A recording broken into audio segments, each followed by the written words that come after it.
All right. Good morning, everybody, and thank you very much for joining me today on our first Q&A Zoom meeting for this course. And it's great to have everybody join me here, and it looks like we've got a pretty good crowd, so that is excellent. For those not familiar with Zoom, at the bottom of your screen there, you'll see there's a chat button, so you can certainly ask any questions during my chat here, or you can chime in by unmuting, whichever you prefer. And I think what I'll do is I will just copy and paste that Q&A document into our chat here. That way, if anybody wants to drop a question, you're certainly welcome to. Okay. So what I think I'll do is just share my screen here, and we'll take a little wander through the platform and get a little bit more familiar with this workspace. So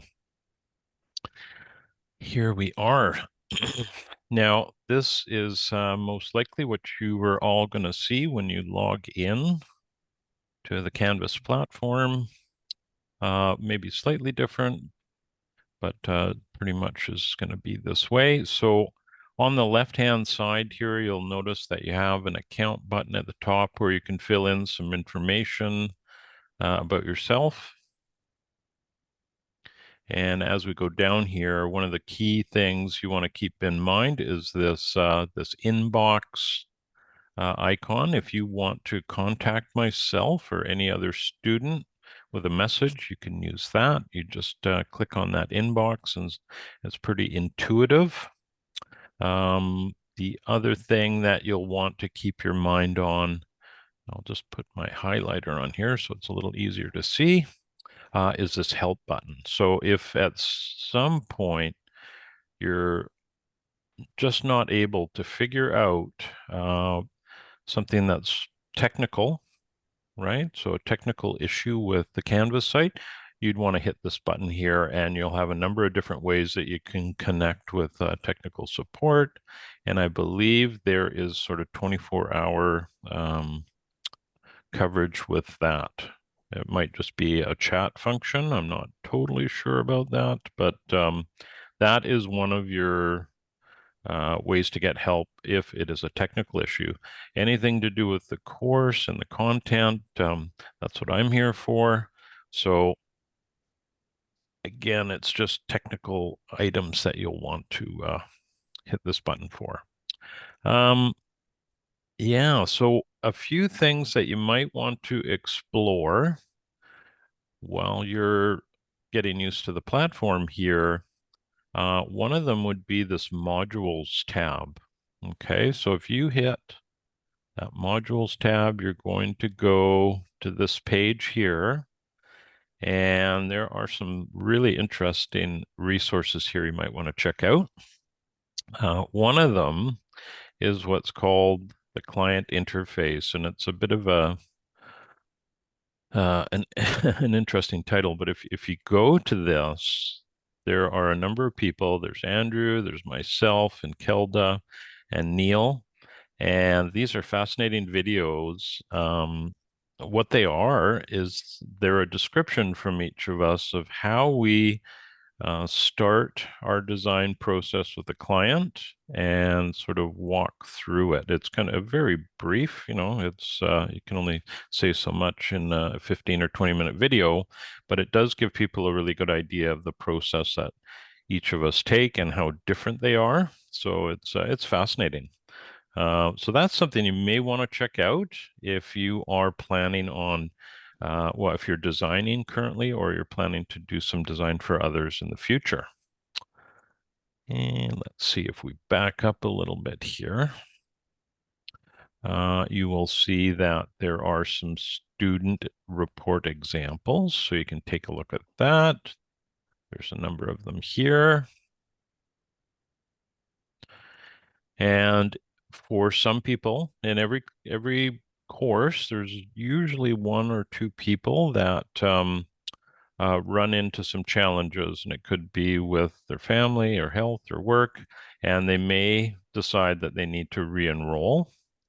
And if that's the case, that's totally possible. Um, if for some reason it's a hardship, like a medical issue with yourself or family, this can often, the fee can be waived.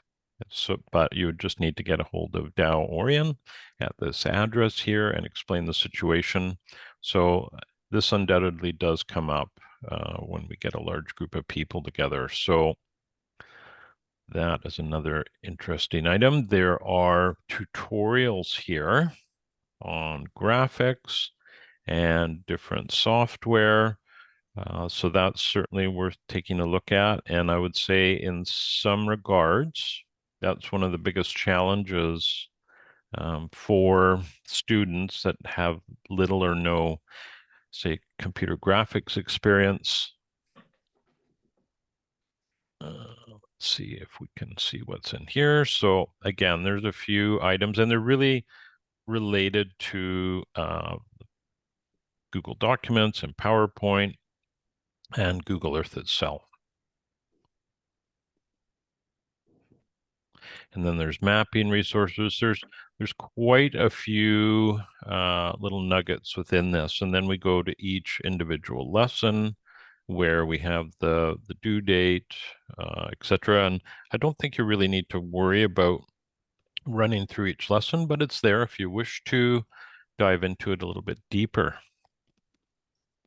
So let's go to our discussion board. And this is probably what most of you will do when you log on, is you'll hit the discussion board and you'll notice mine is going to be a little different than yours.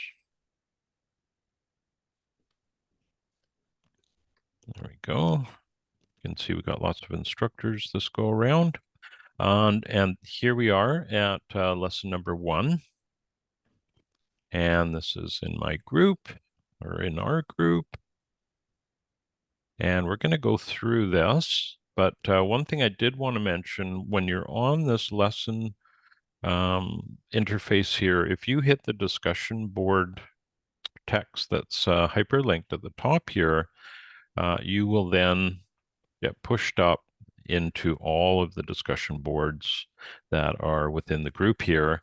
And you'll see that we have a help discussion board. So if you have any questions at all, you're not sure where to go, this is a great place to post it, because I try and check in pretty regularly, and if I see there's a posting under general help, I will certainly make sure that I answer that.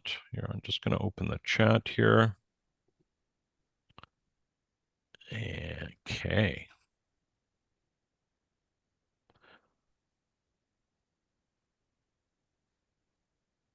See, we've got a question. I tell you what, Jana, I will answer that as soon as I go through this little description here, so no problem. Again, we have general help for anybody who wants to post a question that they're unsure about. Then we have an open thread.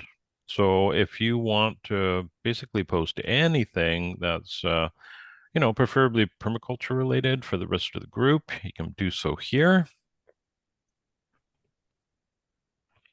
And then we have our Q&A Zoom meetings. So at the end of today's meeting, I will be posting the recording for this. I'll put a link within this discussion board. As well, we have a link for the meeting, and we have a link for our Q&A Google document here, as well as our dates. So these are all the dates we're going to have Q&As. And you can see we have quite a big break here around Christmas, but we're back at it in January.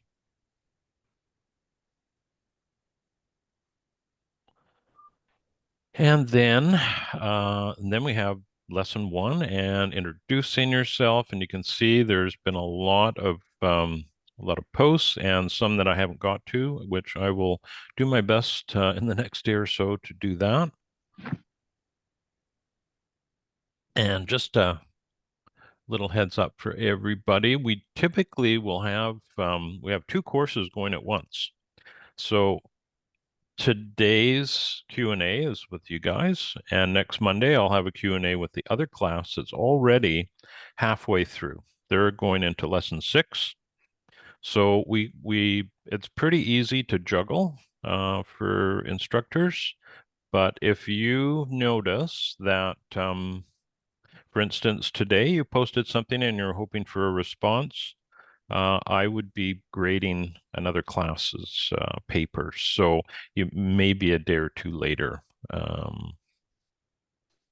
It all depends, but just to give you a heads up of our schedule. And that's about it for the discussion board here. Each week every other week I'll be pinning this. So I just end up pinning the discussion board and it'll end up right at the bottom here. Make it a little bit easier for everybody. Yeah, so that's about it for that. Let's see, we've got a question here from Jana. Hope I'm pronouncing your name properly. You're having trouble with the design on Google Slides. Are there tutorials that demonstrate using Mac? All the ones I watch are using Microsoft. Yeah, they should. That's a very good question. One thing I can say probably in the next few days, if Gina. Okay, thank you very much, Gina.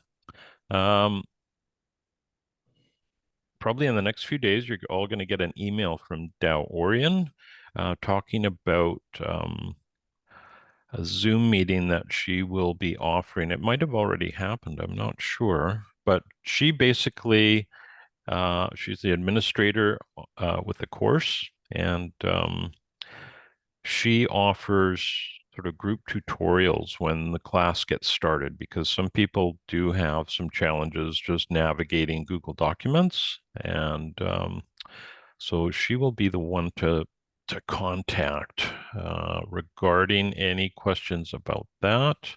I'm sorry, Gina, I don't know if there are tutorials with Mac.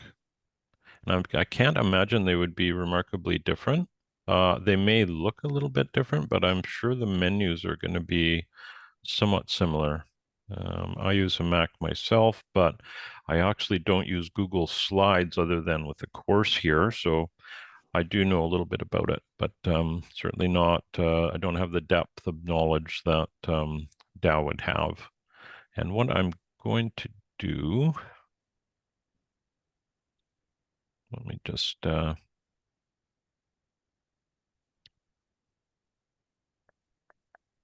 yeah, I will have to go back. I'm just going to copy and paste her email address in here.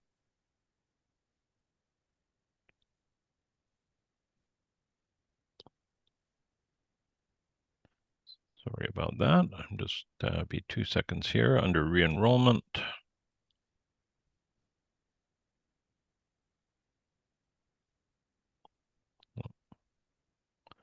And we'll put that in the chat here. There we go. So Dow is very approachable and is happy to help anybody. So that would be a good resource. Sean has a question here. You're wondering something similar about Google Earth. The version available is a little different than the one in the tutorial. Yeah, you may be, Sean, there's two. Basically, you can run Google Earth two different ways within your web browser, which may be what you've done, or you can download Google Earth Pro, and that's a free download. So I'm not sure which version you have. Maybe you want to just either unmute yourself, or you can just type in here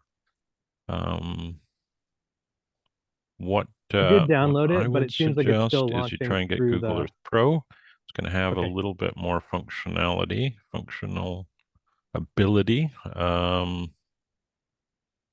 we're going to go through that. I'm going to get Google Earth activated here, and we will certainly take a look at it. And I notice there's a question in the document about that.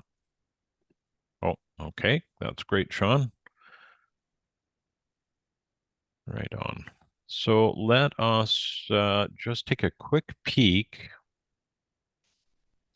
at our first assignment here. And then we'll take a look at Google Earth and we can answer some of the questions that are already in the document there. All right. So whenever we are on a discussion board, this is where everyone's going to post their work for lesson number 1. So each lesson, you're going to have a different discussion board to post within. And the reason, good reason for that is if everybody just posted continually on one board, it would get a little bit chaotic, especially for instructors to figure out what needs to be marked. So we're looking at lesson 1, and it comes with a brief description as well as the template file. So I would encourage all of you to take a look at this and use it during the course. We will fire it up here, and I'll just give you a quick.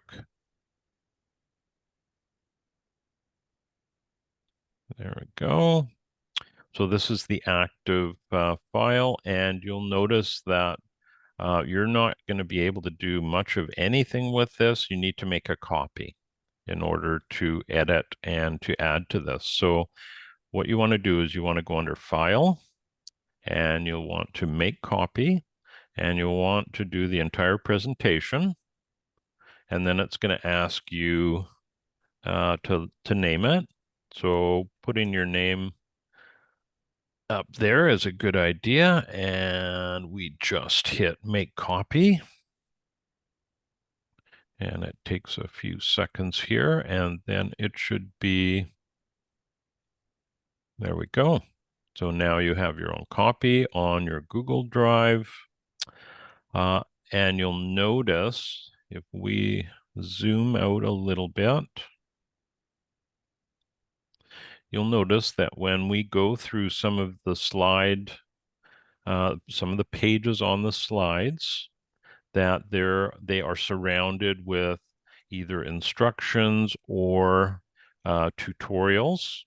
So this first page, you've got a lot of different tutorials, and here's a full list you can look at.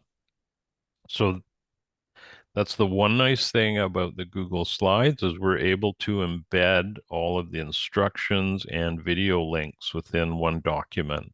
Years ago, they used to be separate. So you would be working on the file, but you'd have to chase any questions you might have. So it was a little bit trickier. This is a much better job. Jan Bernakovich was one of the key people that redid this template file a few years ago. I think it was about 3 years ago. And so far, these gets manipulated a little bit after each class, but all in all, this is a really good template file for the course. And you may find at the end of the course, if you're wanting to do some design work, that there are some parts of this that could be quite useful in your work.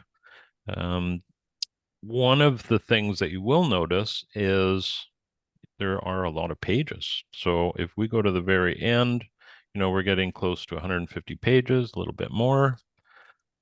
So this is not the sort of file that you would use for a client.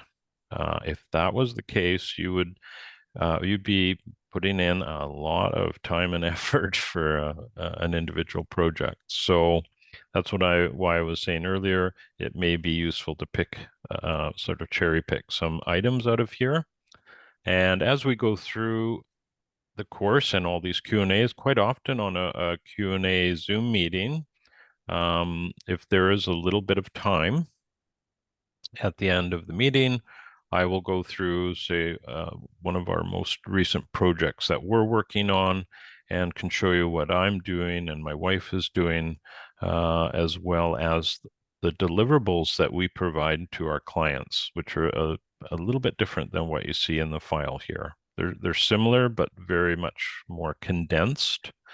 And we basically have like a 20-step process with our clients, and that's something that we could touch on at a later meeting as well. For this meeting, I really want to try and focus on just getting everybody comfortable with the Canvas platform and the Google slides here, getting your own copy and moving forward with working with this. So the other thing that we'd want to keep in mind with the Google slides here is that once you have completed lesson number 1, so if we go back to our lesson sheet here, we'll notice that we have a personal survey tab and then a description below, right? Some of the things that we're after.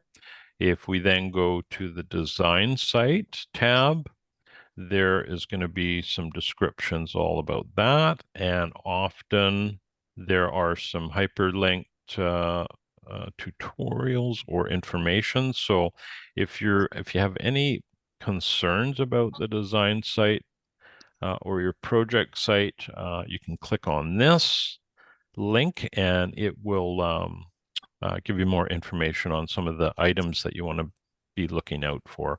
And then if you're still not too sure about it, you can certainly drop me a note and we can chat about that. Let's see here. One other thing, I see I've got a question in the chat, which I will get to in 2 seconds here. What I did want to do is, there we go. Just got to get a link here.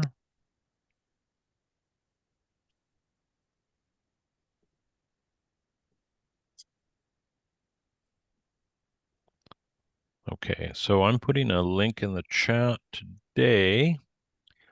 So basically, if you find you're going through the course, any of these lessons, and you're still kind of hitting a wall and you just can't work through it, you can't find any resources on the platform here that help you out, you can book a short Zoom meeting with me. And using the link that I put in the chat there, it's linked to my calendar, so it'll find a day and time. You can find a day and time that works for you, and we can quickly review what challenges you're having. Now, honestly, that doesn't get used too often until we get to about lesson 5. So just as a little bit of a forewarning, when we get to that part of the course, lesson 5, it starts to get a little bit tough. Just more from a conceptual point of view, not the actual work, but we're looking at micro watersheds at that point, and that's when I do tend to get a few people asking for help. So again, if you run into any difficulties, don't hesitate to either pop me a question or we can do a Zoom meeting and go over your work. So let us take a look at Tabitha's questions. So Tabitha has a question here. In terms of what to expect in the course, will there be a live video instruction? No, what you'll find is all of the content that Andrew has put together, it's all been recorded and it's all part of the lesson package. So there'll be content through every lesson, and that's how you'll sort of work through it. It's then available to you actually a lifetime access. So after the course, you can log into this as long as there's electricity to run the servers. You're going to have this information available. The only thing that you'll find will be different is when the course shuts down, there'll be no way you can post in a discussion board, and there'd be nobody to answer it basically. Typically, once the class is done, I'm on to the next one. I don't go back into an older class. There's just no need for it. Any special speakers? Yeah, it's Andrew. Probably now. I haven't looked at the content for a few years, and I know it keeps changing, but Andrew's doing most of that. Marisha is also doing some of that as well. So there are a number of different people, but Andrew's the main, that's his main role as content creator, as well as creating this whole course. You haven't been to school remotely. I was surprised how self-guided the first week was. Yeah, it is. It's completely self-guided. We have structure. So the lesson number 1 assignment is due next Monday at by 9 a.m. I noticed that there's a few people that have already submitted, and that's wonderful. Somebody had a question here. Um, so that's great. You want to try and get your assignments in on time. And what happens, not everybody can do that. So if you're a day late or a couple days, that's no big deal. I typically will grade assignments over a few day period, a few days. If you end up getting really behind, which some people that does happen, life happens, right? Um, if you get over 2 weeks behind, I'll I'll mark your assignment, no problem, regardless of how late it is, provided the course is still going. But after 2 weeks, I can't guarantee I will be able to provide feedback.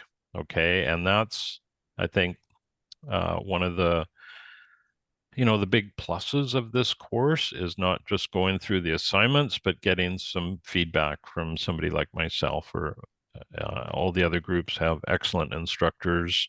And I would say that is that's a resource you want to take advantage of. So try and keep your lessons submitted on time. Let's see, one more little bit to Tabitha's question along those lines. Will we have a group call with interactions and discussions? No, we don't do that. What we do is we have these Q&A discussions, Q&A Zoom meetings every 2 weeks. And the focus of those is to answer any questions that people have regarding the lesson that's coming up. So right now we're looking at lesson number 1. The other thing is reviewing the lesson and make sure everybody is clear about what they're supposed to do. And that is the main focus of these meetings. If there's a little extra time, then I will throw in some sort of bonus content, projects we're working on. If somebody says, hey, I'm in the middle of a certain project, and they want some feedback, we can do that. But that's primarily it. This is not really geared to have well, let me say that. We're certainly here to interact and to help everybody along in the course, but it's the group discussions, and they are on permaculture topics, but they're really focused on the course itself. And I think what you're going to find as you start to go through the course is it's pretty demanding from a time perspective. So you've got a lot of content to go through, and then you've got to articulate all your assignments onto these Google Docs. So I think you'll find that you're gonna, it does take quite a bit of effort, right? And depending on your experience. So let's see here. The other thing I was going to mention, I think there might have been another question here. Gina, this link is for design questions, correct? And difficulty with technical, talk to Dow. Yes, that's correct. Yeah, anything technical, I would not be able to help you out with. I'm not well versed on sort of the backside of the Canvas issues. And this would go to if you have Google document issues. Dow is certainly your go-to. And then Sean here, thank you for all the thoughtful replies. You are quite welcome. Nancy has a question. Do we post our assignments in the discussion section? Yes, I'm going to show you how to do that.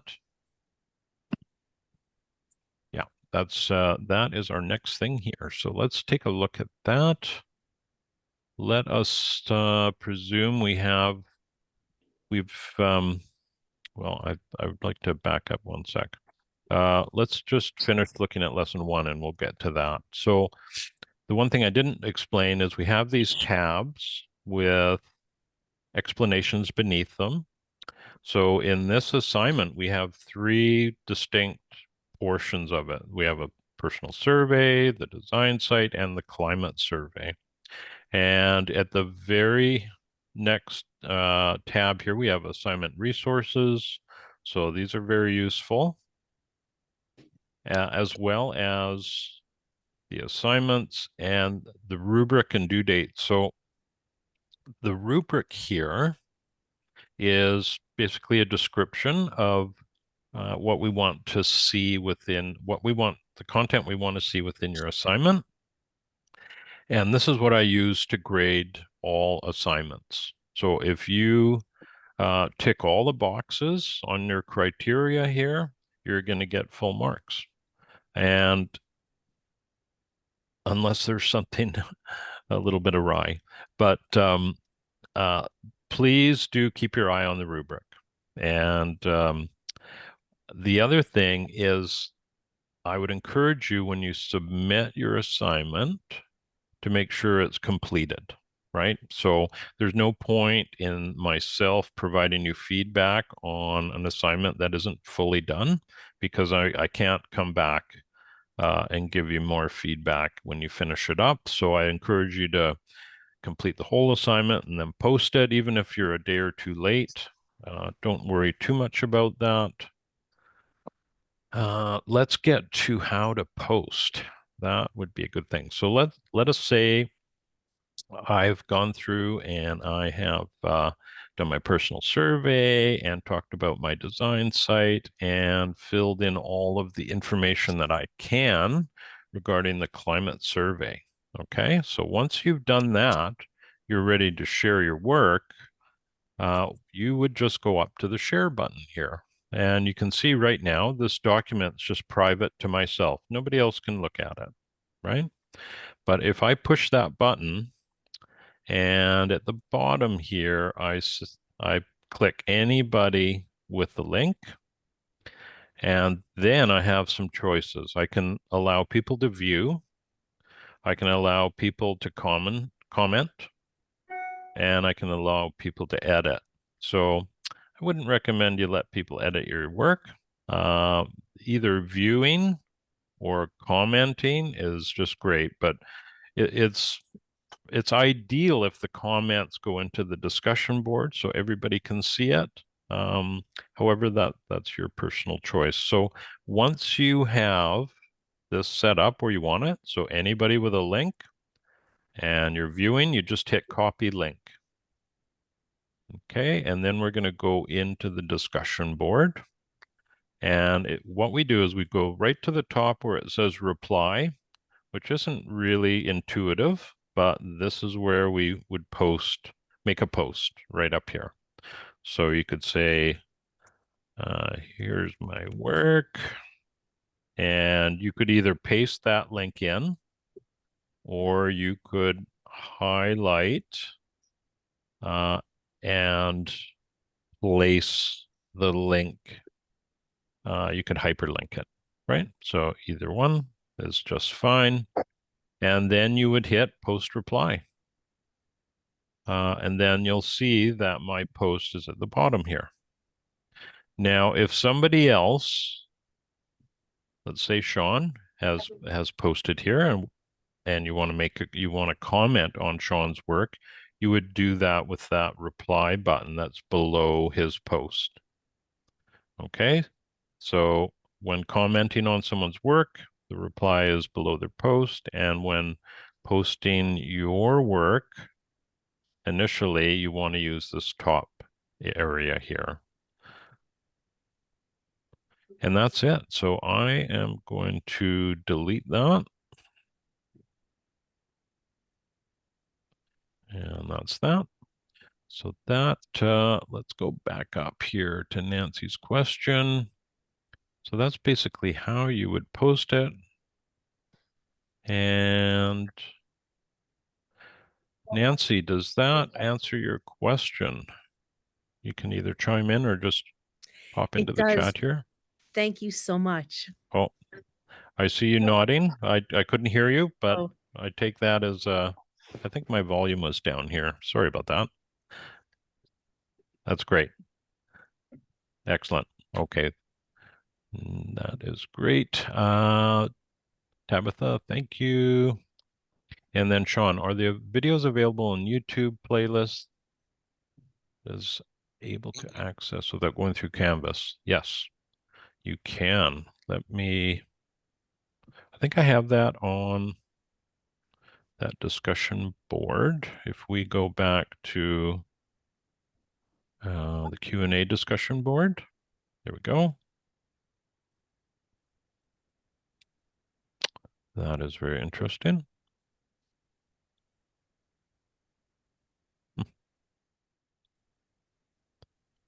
Uh-oh.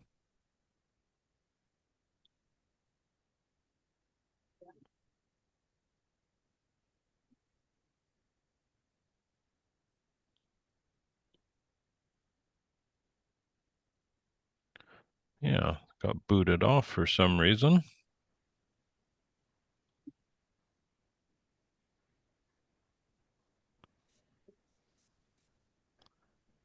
Okay.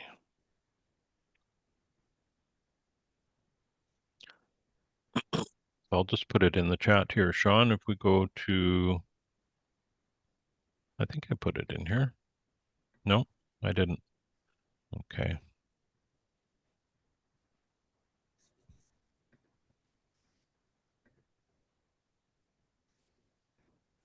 There we go. There's my YouTube channel I just put in there, Sean. Oh.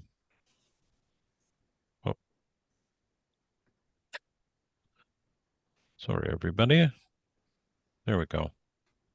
I'm not sure why that was not going to everybody. Okay. Yeah, so you can just go on my YouTube channel and access it there. It will be posted within an hour of they are grouped by lessons. Yes, if I go onto this right now, I can show you that we've got playlists here, and there's the class that's running right now. And then if you look at the playlist, you'll see that there's lessons. We don't need to see that. They're all here, 1 through 6. So easy to find. And the different playlists are all the different courses. So, all right. Now I can hear some background noise. I think I'm just going to mute a few people here.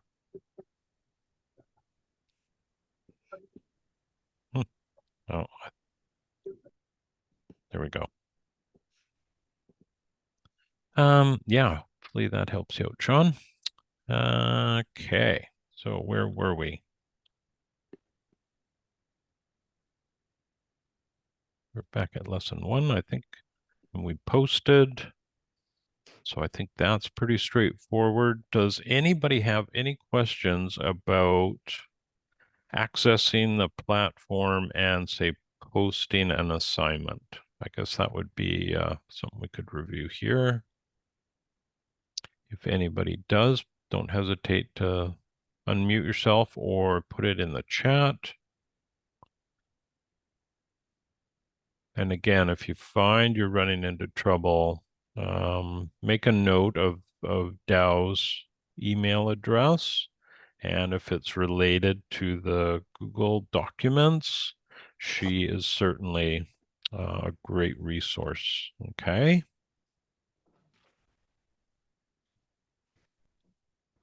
All right. Well, we have some questions here, so let us take a look at those. So, excuse me. This is a document that we're going to have active for the whole course, and um, I would encourage people that if you do have questions coming up to a meeting that you want to ask, to place them in here. I can usually answer everything kind of on the fly, but there is the odd question that is tricky. So having a little bit of a heads up on it is helpful to give you the best answer. Also, there may be other students that have a similar question. So by writing it on this document, it may be helpful for other people, right? So typically what I do is at the end of the call, I will answer all these in text as well as answering them on the video here. So I see Shannon has a note. She just wants to clarify. We'll keep reposting the same Google Slide document as we complete rather than extracting the row. Yes, that's right. Now, what is really nice about the slides,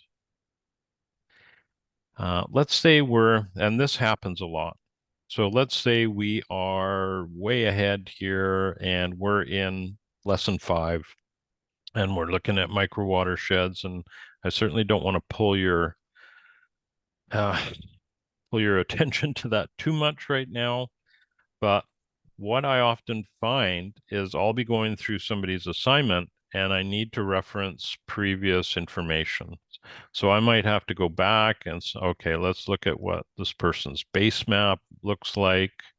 Um, Perhaps it's climate data. So submitting your work as a portfolio is a really helpful way to share that, not only with me, but with the rest of the class, because we're often looking back at other information. Okay. So hopefully that makes sense, Shannon.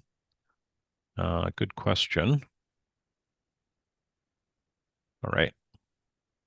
So Stefan has a question here, and Stefan's from Portland. There are a lot of great functions with Google Earth.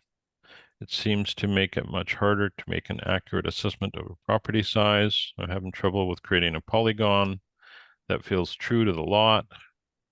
I've watched all the videos and I feel like the lot is not accurate. Yeah, I totally understand. Um, Google Earth is not accurate when like it's to a point.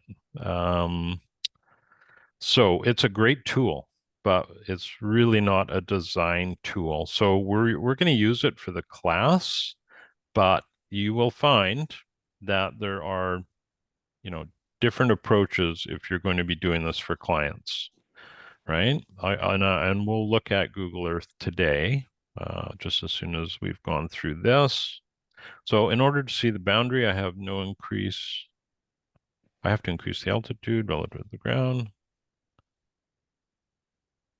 Is there a way of just to overlay the boundary? All right. What we will do, let me just stop that, and we will go to Google Earth. So this is Google Earth Pro, and it's a download. It's its own separate app. It is a very useful tool, and I'll show you a few things that we can do with that. It's a little bit of a mess right now.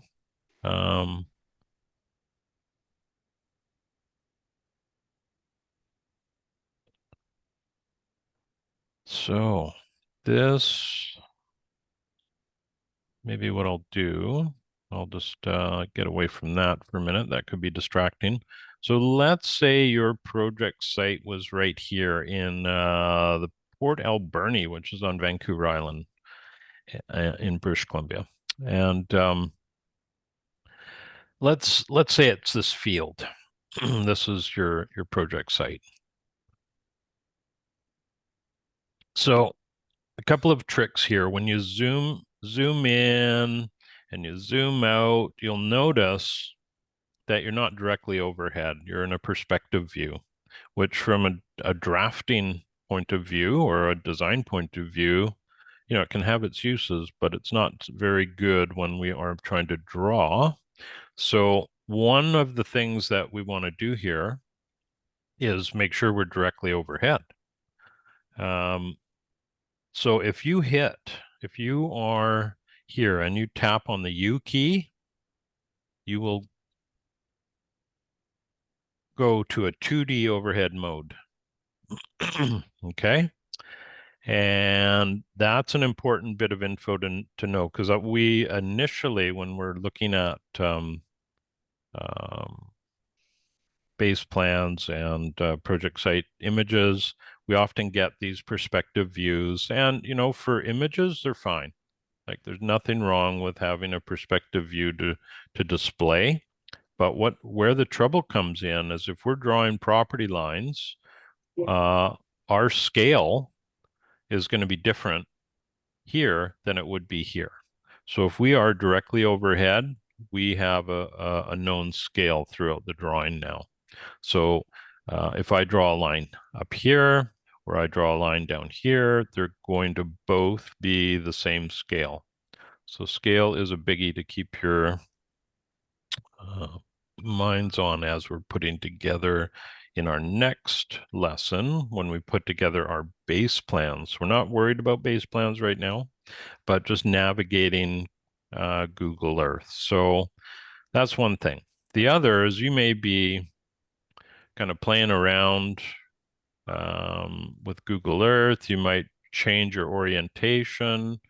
And let's say you're like this and you want to take a screenshot to put into your slides.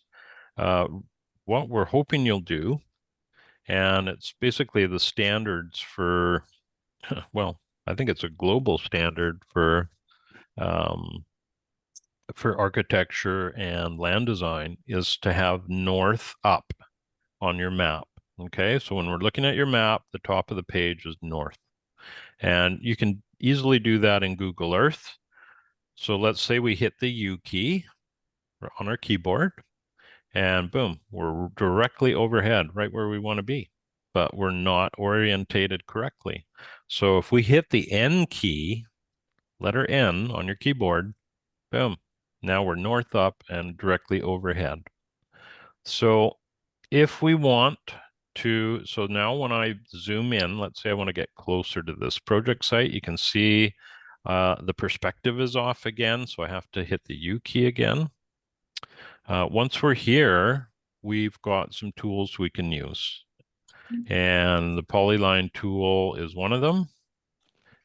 You may not be able to see this one box that I have in front of me, but when you hit the polygon tool, it will bring up a menu. Okay, so all you do is you click in the corners that you want to define, and I'm just doing this randomly. This doesn't make much sense here. And then you have your well, we'll call it a box. Now you'll notice with the menu that pops up that you have some settings, and I just changed the settings from being filled to an outline. And I'm also going to change the color. Amy, would you be able to bring that other box up? That's the issue that I'm having, is that Okay. I have tr I have trees in the way, and it Okay. just attaches that polygon to the ground, and so I don't understand exactly how to get to Okay. that point where you're at. No problem. I will just get my whole desktop in.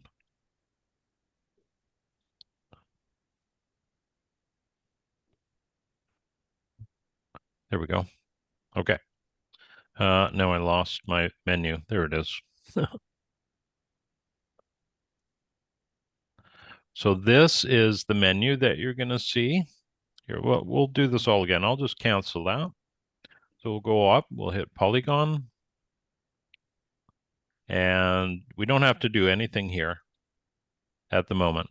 We'll just start to select where we want the polygon to go as best we can, right?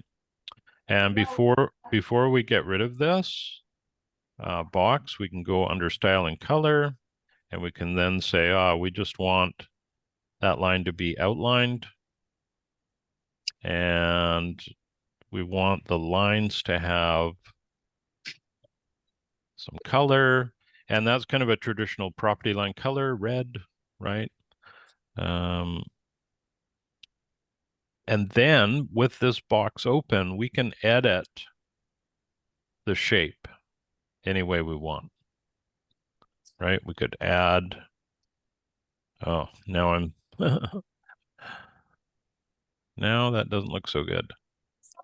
We're going to hit cancel again. You have to be careful when you're editing. We'll try that again.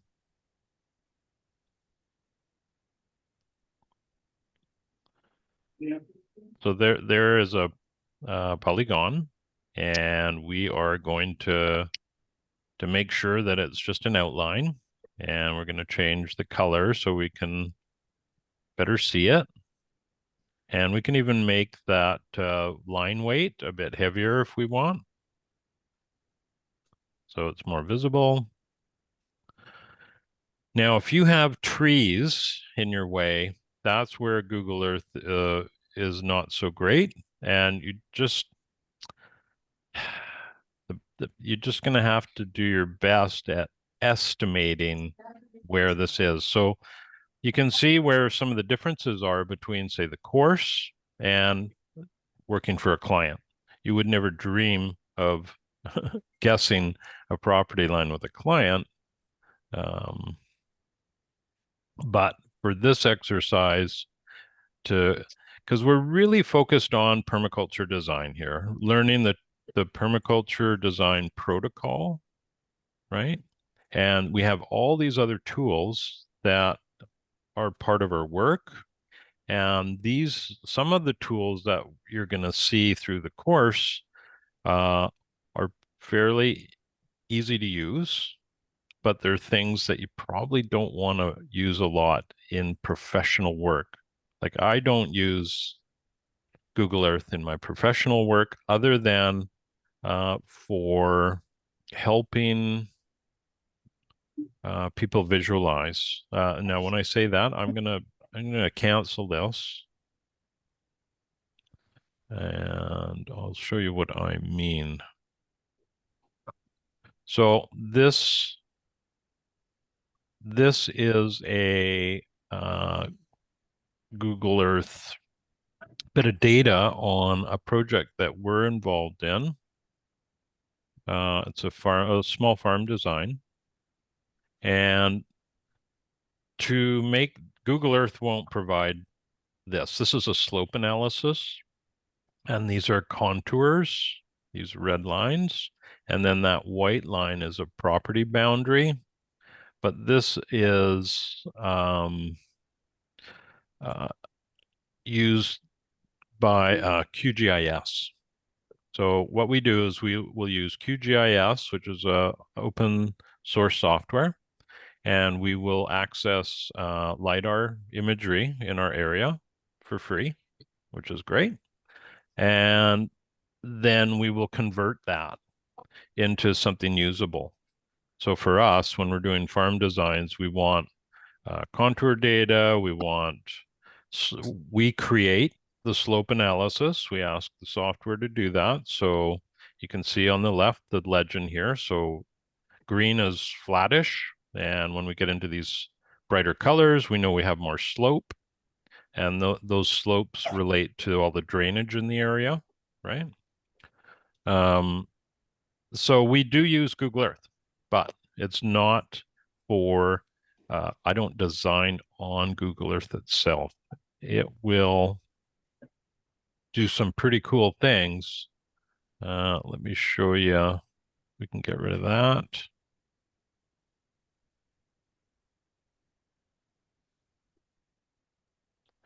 We have this is another projection from QGIS, and it gives you a relief map of the area, which is really helpful. It just gives us a big picture view of what's going on around this area.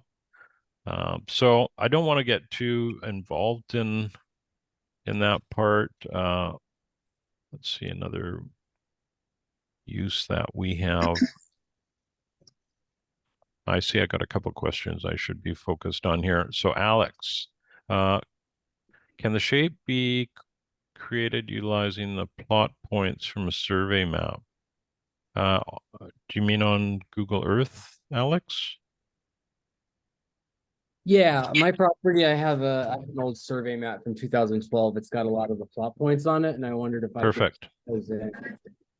Yeah, you can actually scan, if you can scan that, you can actually import that onto Google Earth and scale it. You could also scan it and use it as part of your base map as we go forward, having accurate information on scale and property boundaries. That's a great bit of information to have. I was just looking for one thing here that you guys might find of interest. Just got to clean this up.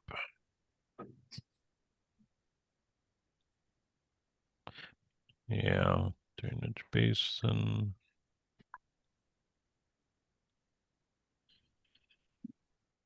So that's another project we have. Let me see here. We took a drone survey of this property, and that's where we got these contours from. These are 1-foot contours. And we can also overlay Google Earth. Now, this will take a little bit. You might not like the fact that I have Zoom on right now, but you can overlay an image onto Google Earth. There we go. So for some reason, it cuts it off here, but you can see the horrendous outcome of our clients' work here before they called us. They basically cleared this and dug some ponds, and it used to be more of a wooded wetland. So a lot of things you can do with Google Earth. I would just be very cautious. The measurements, everything is, it's just not that accurate at all. But for this class, it's great. And for just showing people some of your ideas, it's very good too. It just takes a little bit of, what I like doing is utilizing QGIS and LiDAR data and then extrapolating information out of that. And that works provided there hasn't been any major disruptions on the site. So we had 1-foot contours for that whole area, and I don't know where I put them. I'm not going to go down that road right now. We're running a little late on our meeting here. So hopefully, yeah, the takeaway with Google Earth is just the U key and the N key. And with all of your mapping, even if it doesn't make sense, like let's say say this is your project site right here, right? And you're north up and everything is on a slope, which may frustrate you, right? That doesn't mean doesn't mean you can't work on it in another rotation, but when you're presenting a whole plan, a base plan or a whole area, it should be north up. If you were to just show a small section of it, you can orientate it any way you want, provided you're showing a north arrow indicating where that north is. So just a couple little things there. So I'm just going to whip through some of the questions here. I don't think we got to all of our questions on our document here either, did we? No, we didn't. Okay. So we'll let Google Earth Go for a moment. What tool do you use professionally? Well, I use QGIS for extracting some data on bigger projects, but our primary tool is Vectorworks Landmark. So that is something I'll show you later, right? We'll definitely open that up and run through that during the class. Not today, but Vectorworks Landmark, and it would be 2024, whatever the current version is. And Jamie, do you teach these advanced mapping skills? No, I haven't done any specific courses on mapping, but I will say that every time we get to the end of a course, Javin Bernakovich and myself have been talking about doing some mentorship with people that want to continue on and design for others. So that has been on the back burner for a little while. We've been meaning to do that.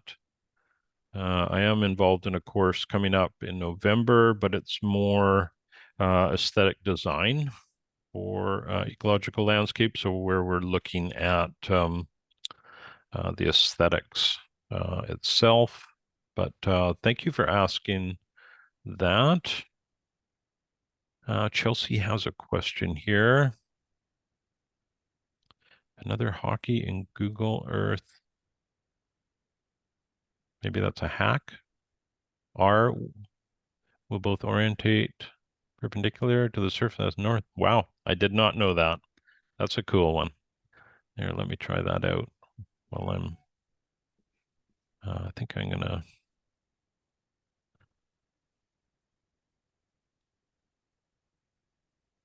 there we go, R.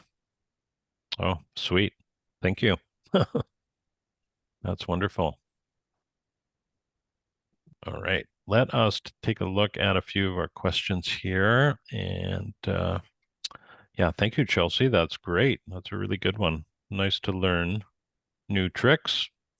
So Tabitha, doesn't our tax parcel map show us accurate property lines and location?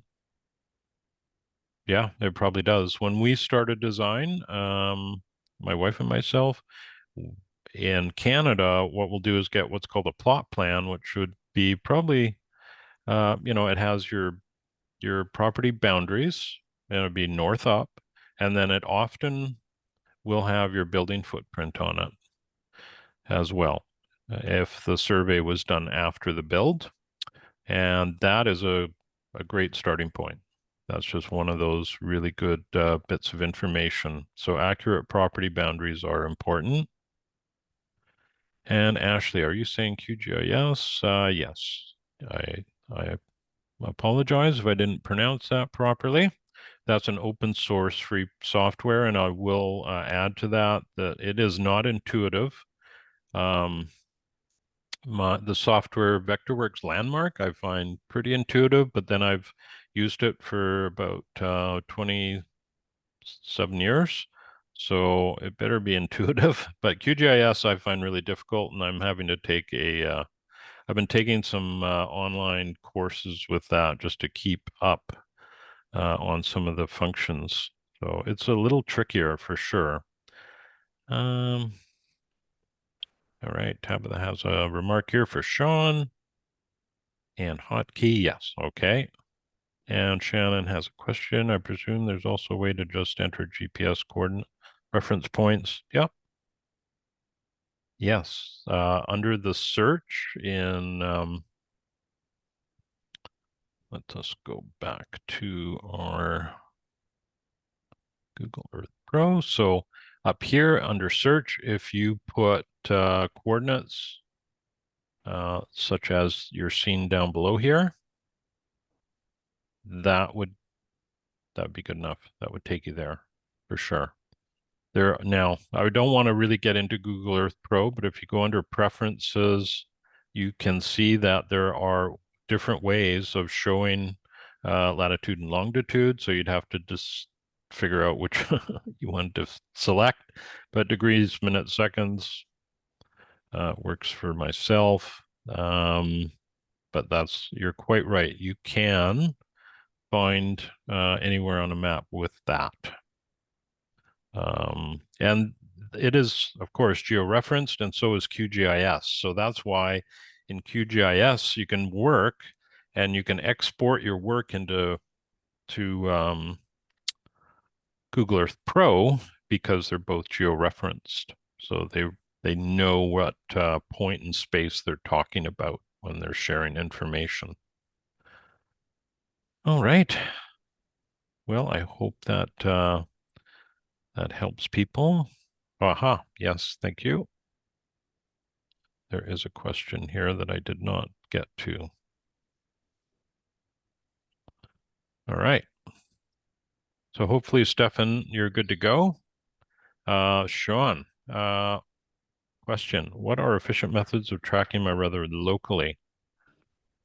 A lot of stations around me are hotter or colder. Concerned about accuracy. All right. Well, what I would typically do, and there's some resources within lesson 1 that you can take a look at.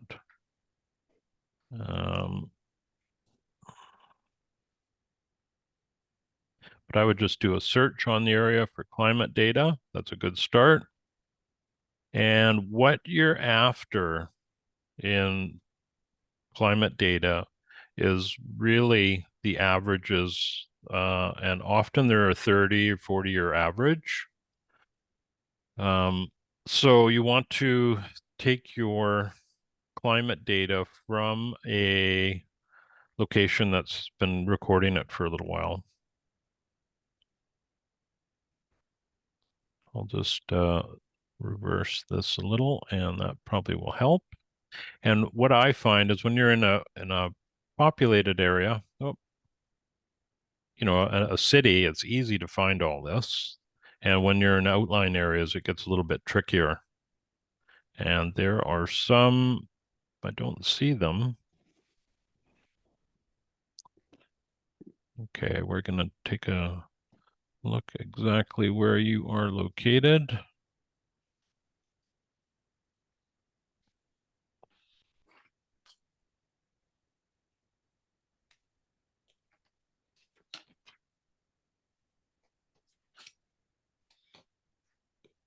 So what I do when you're in an area that's, not as populated and you don't have an airport nearby, because airports are often ideal locations for weather stations. We just back out a little bit and see where your nearest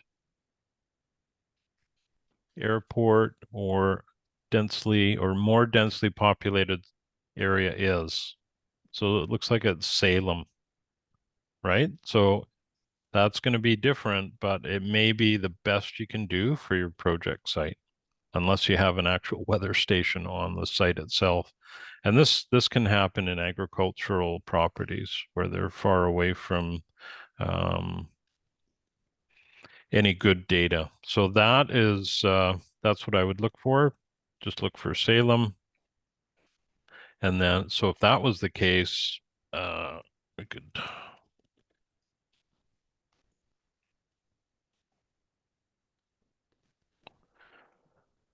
then you're going to get quite a few good hits here. You got US climate data. You've also got the NCDC. And there should be some others here too. So that is how, and often Wikipedia has, again, for major areas down at the bottom here, they've got a nice little climate data, and then you just basically copy and paste into your Google Slides. So again, this may not be exact, but it may be just as close as you're going to be able to get, Sean. Climax community of your site. Yeah, that's a good question. This can be a little bit tricky. Let's see where you are. You can search Climax community for your area, but most likely you are in Douglas fir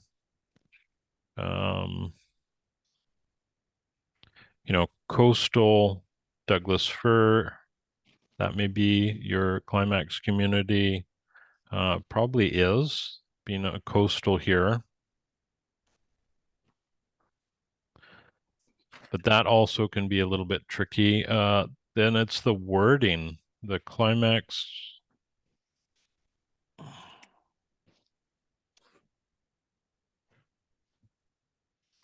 We'll just use Salem because that might,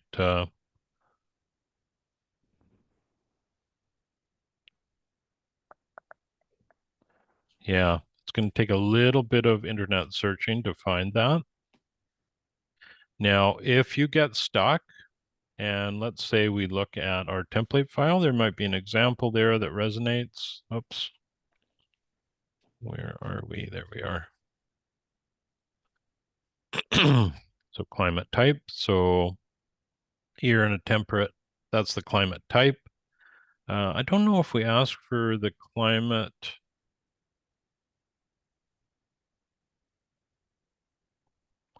Climax community. Yes. Now, there may be a couple of questions on the cover here that you go back to later that we haven't really uncovered. I have a feeling we get to climax community work, well into the course here.